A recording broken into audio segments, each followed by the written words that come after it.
Anyways, mon opinion, édition retour de vacances. Aujourd'hui, je parle d'Haïti, des Gémeaux, des Madames habillées en lin. Comme vous le savez, le président d'Haïti a été assassiné par un commando. Et là, tous les médias se rencontrent en Haïti pour un bref moment pour pouvoir filmer du monde en panique et crisser leur camp après, comme d'habitude. Et si vous n'êtes pas au courant de cette situation en Haïti, ben, j'espère que les Gémeaux étaient bons cette année pour vous autres. Là, c'est une joke, là. Je dis pas que les gens qui écoutent les Gémeaux n'écoutent pas les nouvelles, là, mais tu sais, c'est parce qu'ils écoutent les Gémeaux. Ça a pris le temps cette année, en 2021, de regarder du monde se taper sur l'épaule, s'habiller en pingouin puis se donner des trophées, là. Sacrement, man. As-tu Netflix? As-tu Prime? As-tu Apple TV? Tout.tv. Je crache pas ces autres Québécois de streaming, là, c'est pas ça que je dis, là, mais à un moment donné, là, c'est sacrement. Puis tout le monde était nominé, tout le monde, sauf moi. Hein? Vegan Metrash, pas nominé. Anyway, mon opinion, pas nominé. Bon, je voulais dire, est-ce que je chiale contre ça parce que justement, j'ai pas été nominé? Absolument. Mais j'aurais pas voulu y aller. J'ai même pas été à ma propre graduation de secondaire, moi. J'ai pas été à ma propre graduation de mon université. Tellement je veux rien savoir de ça, moi, des gars-là, puis des...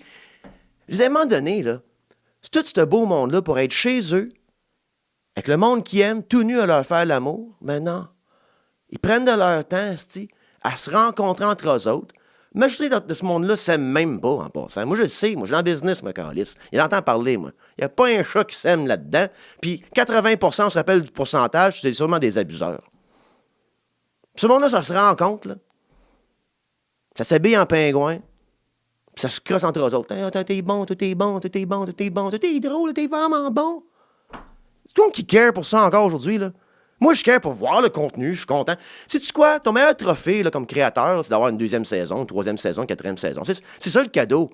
Mais entre eux autres, ça me fait capoter que ça existe encore, ça, des trophées. Les Oscars aussi, là, ça a 10% des views que ça avait, là, comme disant « Le monde don't care. Le monde don't care. » Fait que tout a écouté ça, tous les Gémeaux, là, ben, guess what? Le président d'Haïti est assassiné par un commando. Qu'est-ce qui me fait peur pour ça? Moi, premier voyage en dehors du pays, j'étais en Haïti. Moi, je ne vous cacherai pas, là, j'ai quand même un petit penchant pour l'Haïti. J'ai rencontré des gens, j'ai travaillé là-bas. Mais à chaque fois qu'il se passe de quoi en Haïti, moi, j'avais été pré-tremblement de terre. À chaque fois qu'il se passe de quoi en Haïti, les médias arrivent là-bas, puis sur le même portrait. Les pauvres Haïtiens désorganisés, ils en arrachent, ils s'en sortiront jamais. C'est tout ça le message qui est véhiculé, tu sais. Mais on parle jamais de notre ingérence dans ce pays-là.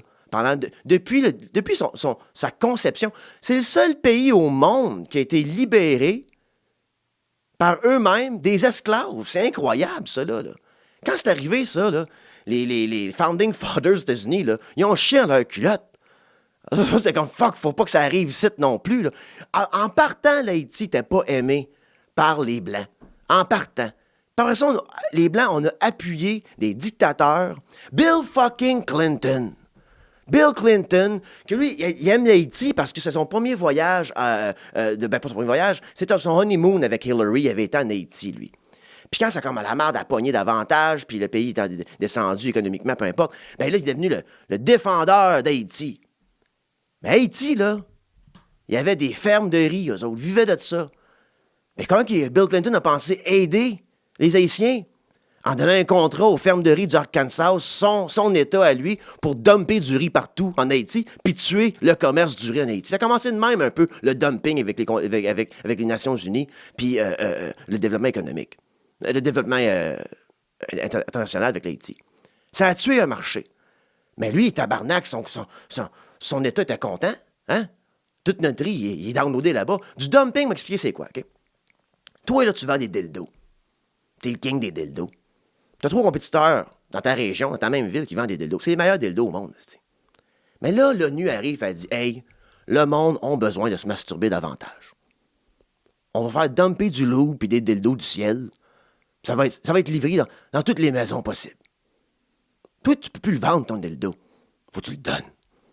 Tu viens de perdre des pièces de dildo. Ça, c'est du dumping, ça. J'explique le dumping avec des dildos. OK? You're out of fucking business. T'as plein de dildos, mais t'es vends plus. Faut t'es donnes. Fait que tu meurs de faim. Là, je suis pas un expert en développement international. Là. J'ai un bac en sciences politiques. Est-ce que j'ai le bac physiquement? Non. OK? Je le répète toujours, je ne sais pas où est mon baccalauréat. Mais j'en ai un. Quelqu'un, quelque part, out there, sait que j'ai un baccalauréat en sciences politiques et en développement international. Donc, mon opinion vaut quelque chose sur le sujet. On commence par ça. J'ai été en Haïti. Mais tout ça ne fait pas de moi un expert. Par contre, une affaire, j'ai remarqué en Haïti qui me tape ses nerfs en tabarnak. C'est du monde qui arrive là-bas puis qui dit aux peuples haïtiens comment gérer leur propre pays.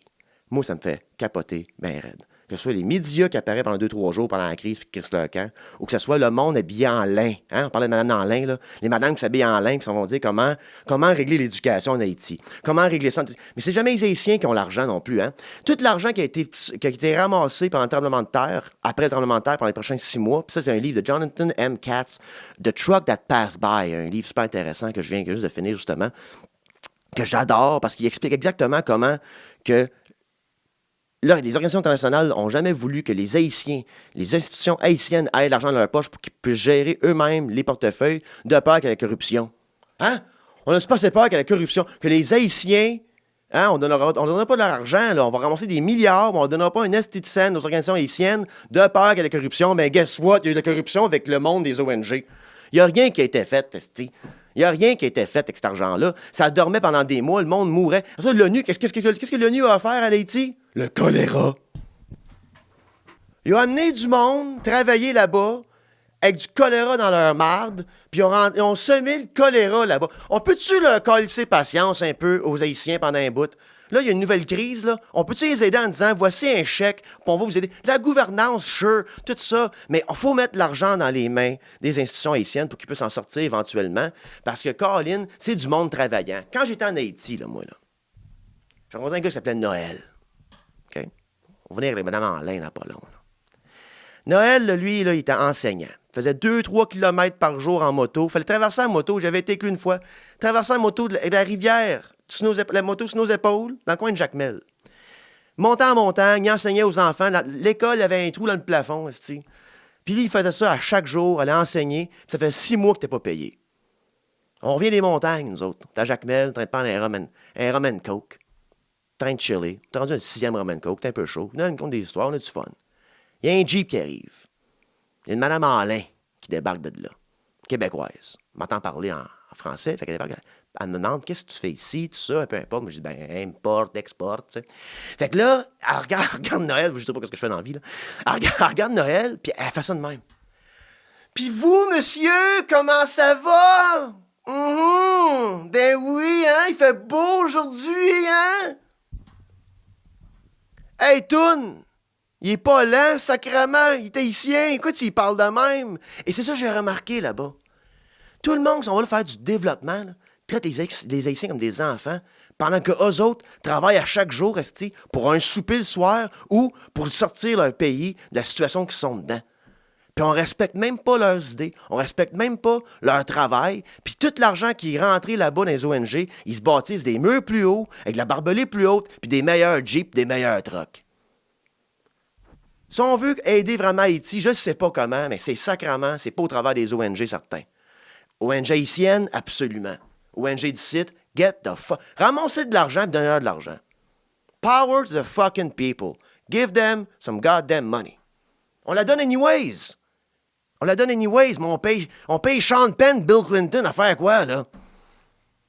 Mais Sean Penn qui arrive là en cowboy, il avait des bonnes intentions, don't get me wrong, là. Tu sais? Une autre histoire là-dessus, là, justement, là, avec Sean Penn. Il y a un jeune qui a pogné la tuberculose là-bas, pendant le tremblement de terre en 2010. Je donne un exemple comment que une personne connue ou une personne pluguée, blanche, de l'Ouest, arrive là-bas puis peut changer le chiffre complètement de l'objectif. Il y a une personne qui est morte de la tuberculose sous les yeux de Sean Penn. Puis on commence à dire que la tuberculose, c'est le plus gros problème qu'il y avait en ce moment, le tremblement de terre. Il y a eu de l'argent qui est ramassé pour ça, tout ça. Puis c'est un fiasco, là. Il n'y avait pas d'épidémie de tuberculose. Mais les Haïtiens sur le terrain n'ont jamais dit qu'il y avait une épidémie de tuberculose, Carlis. Il a fallu que le peuple haïtien se batte contre l'ONU pour prouver que le choléra venait de là. On le savait depuis le début. Haïti, c'est littéralement l'enfant pauvre de l'hémisphère ouest. Puis ça fait faire 40 ans qu'on a tout essayé. On a appuyé les dictateurs, on a appuyé des putschs, on a ramené le gars finalement, on a appuyé un autre putsch, on a dumpé du riz, on On peut-tu essayer d'une autre façon des aides? Puis là, ce qui me fait peur avec la nouvelle crise, là, c'est que toutes les ONG vont se rencontrer là, tous les médias on va revivre la même chose pour eux. Les Haïtiens peuvent prendre leur pays entre leurs mains, ils peuvent gérer leur propre avenir. Tout ce qu'ils ont besoin, c'est de l'argent qu'on leur a volé pendant 40 ans. Fait que les madames en lin, là, allez pas en Haïti, là, restez chez vous, puis écoutez les fucking Gémeaux.